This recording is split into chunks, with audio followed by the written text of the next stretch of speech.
Assalamualaikum warahmatullahi wabarakatuh. Perkenalkan, nama saya Al-Fajri, mahasiswa Fakultas Hukum Universitas Malik Saleh.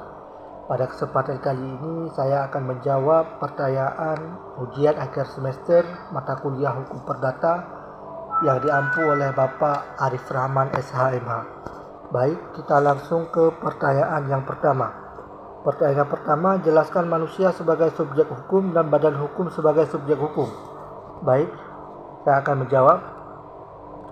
Manusia sama dengan orang karena manusia mempunyai hak subjektif dan kewenangan. Hukum pengertian secara yuridisnya ada dua alasan yang menyebutkan bahwa manusia sebagai subjek hukum, yaitu yang pertama, manusia mempunyai hak subjektif. Yang kedua, kewenangan hukum. Dalam hal ini kewenangan hukum berarti kecakapan untuk menjadi subjek hukum, yaitu pendukung hak dan kewajiban. Setiap manusia adalah subjek hukum dan pendukung hak serta ada kewajiban. Tidak setiap manusia wewenang berbuat atau bertindak untuk melaksanakan hak dan kewajiban yang dimilikinya. Untuk wewenang berbuat atau bertindak melaksanakan hak dan kewajiban, dibutuhkan syarat seorang yang cakap hukum, yaitu seseorang yang sudah dewasa atau berumur 21 tahun, seseorang yang berada di bawah 21 tahun tapi pernah menikah, kemudian seorang yang sedang tidak menjalani hukum, kemudian berjiwa sehat dan berakal sehat. Badan hukum adalah kumpulan orang yang mempunyai tujuan tertentu, harta kekayaan serta hak dan kewajiban. Pasal 1654 KUH Perdata. Oleh karena itu, badan hukum sebagai subjek hukum dapat bertindak hukum melakukan perbuatan hukum seperti manusia. Badan hukum dikategorikan sebagai subjek hukum sama dengan manusia disebabkan karena yang pertama, badan hukum mempunyai kekayaan sendiri. Yang kedua, sebagai pendukung hak dan kewajiban. Yang ketiga, dapat mengugat dan digugat di muka pengadilan. Yang keempat, ikut serta dalam lalu lintas hukum, biasa melakukan jual beli. Yang kelima, mempunyai tujuan dan kepentingan. Pertanyaan yang kedua, jelaskan tentang hak milik, hak gadai, fidusia, dan hak tanggungan. Buktikan masing-masing perbedaan hak tersebut dengan contoh menurut sistem hukum Indonesia. Baik, jawabannya, hak milik adalah hak turun-temurun, terkuat dan terpenuh yang dapat dipunyai orang atas tanah pemberian. Sifat ini tidak berarti bahwa hak itu merupakan hak yang mutlak, tak terbatas dan tak dapat diganggu-gugat. Contohnya hak milik tanah dari warisan orang tua. Kemudian hak gadai adalah hak hukum yang diberikan oleh pemilik properti oleh hukum atau diperoleh oleh kreditor. Contoh hak gadai. Gadai juga sering diberikan ketika seorang mengambil pinjaman dari bank untuk membeli mobil. Individu membeli kendaraan dan membayar penjual dengan menggunakan dana dari bank. Akan tetapi, mereka memberi bank gadai pada kendaraan tersebut. Jika individu tidak membayar kembali pinjaman, bank berhak mengambil kendaraan dan menjualnya untuk membayar kembali pinjaman. Jika individu kembali pinjaman secara penuh, pemegang hak gadai atau bank kemudian melepaskan hak gadai tersebut dan orang tersebut memiliki kendaraan yang bebas dari segala hak gadai. Kemudian hak fidusia adalah pengalihan hak kepemilikan suatu benda atas dasar kepercayaan dengan ketentuan bahwa benda yang hak kepemilikannya dialihkan tersebut tetap dalam penguasaan pemilik benda. Contoh, pembelian rumah dengan sistem KPR. Pemberi kredit atau pihak bank akan membeli rumah yang telah ditunjuk dari pengembang untuk ditinggali. Kemudian pembeli akan memperoleh izin untuk menempati dan menggunakan rumah tersebut selayaknya ia telah memiliki rumah itu secara sah. Namun, kepemilikan rumah sepenuhnya masih berada di tangan pemberi kredit hingga jaminan berhasil dilunasi. Kemudian hak tanggungan adalah bentuk jaminan atas tanah berikut benda-benda lain yang merupakan satu kesatuan dengan tanah tersebut yang digunakan oleh kreditur, biasanya bank, untuk memperoleh jaminan atas pelunasan hutang dari debiturnya. Contoh, Bapak menerima fasilitas kredit dari bank sebesar 100 juta. Nah, untuk supaya bank yakin Bapak akan melunasi fasilitas kredit yang Bapak terima dari bank, maka Bapak harus menyerahkan sebagai jaminan berupa rumah yang didirikan atas tanah hak milik atas nama Bapak sendiri. Kemudian, Bapak sekarang menandatangani akta pemberian hak tanggungan. Selanjutnya, di dalam sertifikat Bapak selain asli sertifikat tersebut disimpan oleh bank, maka pemberian hak tanggungan disebut akan didaftarkan pada kantor pertanahan setempat dan ditulis juga di dalam asli sertifikat Bapak. Dengan demikian, apabila suatu saat kredit yang Bapak terima macet, maka bank tinggal melakukan penjualan secara lelang atas tanah dan bangunan yang dimaksud dan mengambil sebagai pelunasan atas sisa hutang Bapak yang masih ada pada bank. Kalau ada sisa, maka akan dikembalikan kepada Bapak sebagai pemilik sertifikat. Jadi, kalau bank ada sisa, maka akan dikembalikan kepada Bapak sebagai pemilik sertifikat. Jadi, kalau misalkan rumah dan tanah Bapak dilelang laku 500 juta, sedangkan hutang Bapak 100 juta, maka bank hanya mengambil 100 juta, sedangkan sisa 400 juta akan dikembalikan kepada Bapak. Kemudian perbedaan hak milik, hak gadai, fidusia dan hak tanggungan. Hak milik dapat diwariskan dan tidak memiliki batas waktu kepemilikan, maka hak guna bangunan memiliki batasan waktu yang diperkenankan untuk diperpanjang masa pembangunannya. Gadai diatur dalam KUH Perdata pasal 1150, yaitu hak atas benda yang diperoleh oleh kreditor atas benda bergerak milik debitur, sehingga memberi wewenangan bagi kreditur untuk mengambil pelunasan atas benda tersebut. Dalam gadai dikenal dengan istilah parater eksekutif.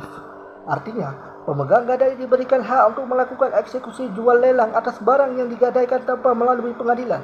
Jika debitur lalai dalam melakukan pemenuhan atas kewajibannya, tidak seperti hak tanggungan yang benda yang tidak diserahkan kepada kreditor.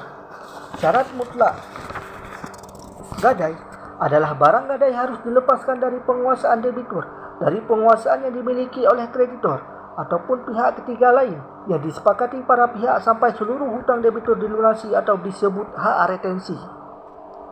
Kemudian fidusia diatur dalam Undang-Undang Nomor 42 Tahun 1999 tentang fidusia, yaitu pengalihan benda atas dasar kepercayaan dengan ketentuan benda tetap dalam penguasaan pemilik benda atau debitur, layaknya seperti gadai, namun benda yang dimaksud tetap berada dalam penguasaan debitur, serta kreditur juga memiliki hak untuk melakukan eksekusi terhadap benda jaminan melalui pelelangan umum. Kemudian hak tanggungan diatur dalam Undang-Undang Nomor 4 Tahun 1996 tentang hak tanggungan, merupakan lembaga jaminan atas hak tanah. Di dalamnya tercakup benda-benda yang berkaitan dengan tanah, seperti bangunan, tanaman, lain-lain, dan objek hak tanggungan ialah hak milik, hak guna usaha, hak guna bangunan, dan hak pakai atas negara. Dan yang ketiga, apa itu perbuatan melawan hukum? Jelaskan dengan contoh menurut hukum Indonesia, serta apa bedanya wan prestasi. Lalu, apa kaitannya dengan force majeure? Jelaskan. Baik, saya akan menjawab pertanyaan itu. Dalam hukum perdata, perbuatan melawan hukum adalah segala perbuatan yang menimbulkan kerugian, yang membuat korban dapat melakukan tuntutan terhadap orang yang melakukan tersebut. Kerugian yang ditimbulkan dapat bersifat material, misalnya kerugian akibat tabrakan mobil, atau imaterial, misalnya kecemasan atau penyakit. Melalui tuntutan ini, korban berupaya mendapatkan pemulihan secara perdata, misalkan mendapat ganti rugi. Sedangkan wan prestasi, apabila pihak debitur tidak melakukan apa yang dijanjikannya, maka dia dikatakan melakukan wan prestasi. Wan prestasi dapat berupa tidak melaksanakan prestasi sama sekali, melaksanakan prestasi tapi terlambat, melaksanakan suatu perbuatan tidak seperti yang dijanjikan, melakukan suatu yang dilarang oleh perjanjian. Contoh kasus wan prestasi: seseorang membutuhkan tempat tinggal untuk menjalankan bisnisnya. Kebetulan dia ada teman akrab yang mempunyai rumah kosong yang tidak ia tinggali. Kemudian datanglah dia untuk menyewa rumah tersebut untuk kebutuhan bisnisnya. Si teman akrab ini menyetujui ia tinggal di situ dengan syarat dan ketentuan yang harus dipenuhi oleh si yang ingin menjalankan bisnisnya. Salah satu syaratnya adalah harus membayar uang sewa sebesar 1 juta setiap tanggal 20. Apabila terjadi penungkakan, maka ia berhak mengusir dia karena dia dianggap cedera janji atau wan prestasi.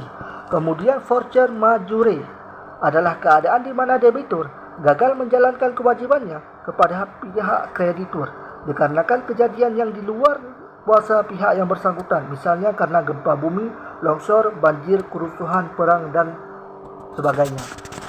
Biasanya, klausul force majeure hampir selalu ada di setiap kontrak yang dibuat. Force majeure ini diatur dalam pasal 1244 dan pasal 1245 KUH Perdata. Wan Prestasi dan Fortune Majure berbeda. Letak perbedaannya, Wan Prestasi itu ingkar janji karena sengaja, sedangkan Fortune Majure perjanjian sudah dilaksanakan namun digagalkan oleh keadaan di luar kendali debitur. Contoh, Pak Ismail memiliki usaha kebun buah mangga yang menjadi penyuplai langsung ke berbagai pihak yang memesannya.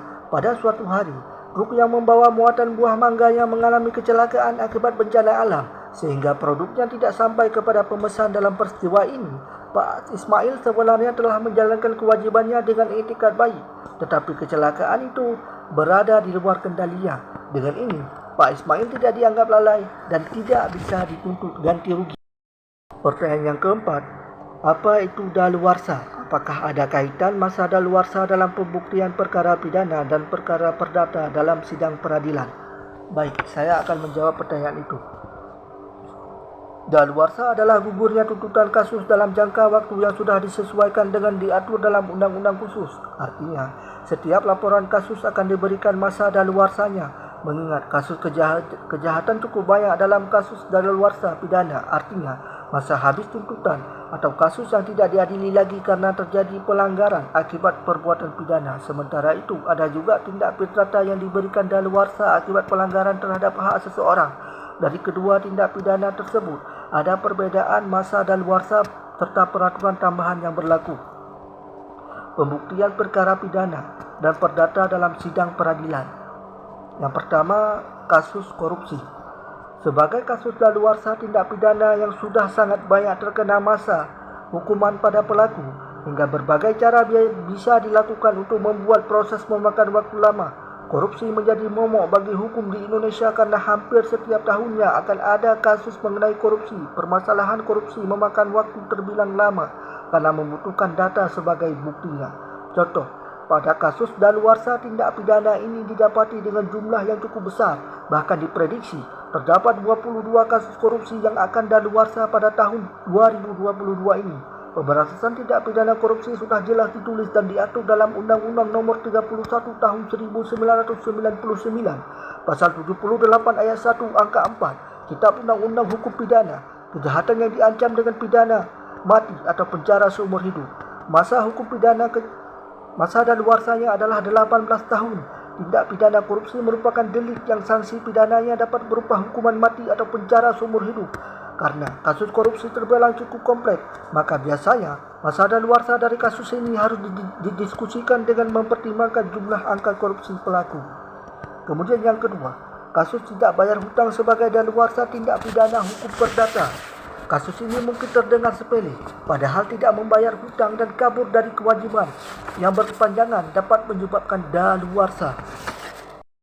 Pertanyaan yang kelima, apa bedanya perikatan dengan perjanjian menurut KUH Perdata? Jelaskan dengan contoh konkret. Baik, saya akan menjawab pertanyaan itu. Secara persamaan, perikatan dan perjanjian memiliki hak dan kewajiban untuk saling menyelesaikan apa yang menjadi isi dalam kontrak perikatan. Merupakan suatu kontrak yang mengikat dua belah pihak atau lebih yang bertujuan untuk memberitahu atau bahkan membuat sesuatu sesuai dengan ekspektasi atau harapan dari pihak terkait. Jadi, perikatan ini tidak tergantung pada objek barang melainkan berpaku pada tindakan yang saling menguntungkan. Menurut pasal 13 KUH Perdata, perjanjian sendiri adalah suatu perbuatan dengan mana satu orang atau lebih mengikatkan dirinya terhadap satu orang atau lebih. Contoh perjanjian. Rudi adalah penjual ayam bakar dan pecel lele di kota Luxmawi. Setelah 2 tahun berjualan, pelanggannya semakin bertambah. Rudi berniat untuk membuka cabang kedua di Biren. Rudi memerlukan tambahan modal sebesar 50 juta rupiah, sehingga dia mengajukan kredit usaha mikro ke bank. Setelah dilakukan survei oleh pihak bank, maka permohonan kredit Rudi pun disetujui menerima uang sebesar 50 juta rupiah. Dan Rudi harus mengangsur 2 juta per bulan dengan tempo 3 tahun. Dalam hal ini telah terjadi perjanjian kredit antara Rudi dan pihak bank. Pertanyaan yang keenam, jelaskan secara ringkas isi dari paper yang Anda kerjakan berupa identifikasi atau rumusan masalah dan jawaban kesimpulan dari hal tersebut. Baik, saya akan menjawab pertanyaan itu. Keberadaan hukum dalam masyarakat sangat urgen. Karena hukum mengatur perilaku manusia, hukum tidak terlepas dari masyarakat, begitupun sebaliknya.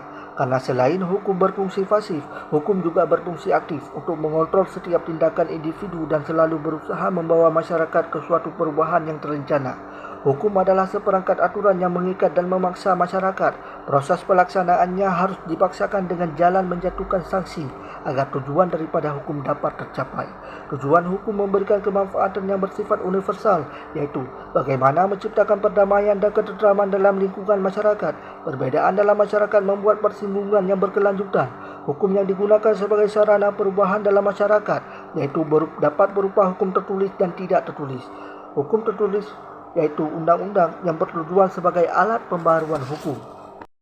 Selesai sudah saya menjawab pertanyaan tentang hukum perdata. Saya mohon maaf bila banyak kekurangan. Saya akhiri, wabillahi taufik wal hidayah. Assalamualaikum warahmatullahi wabarakatuh.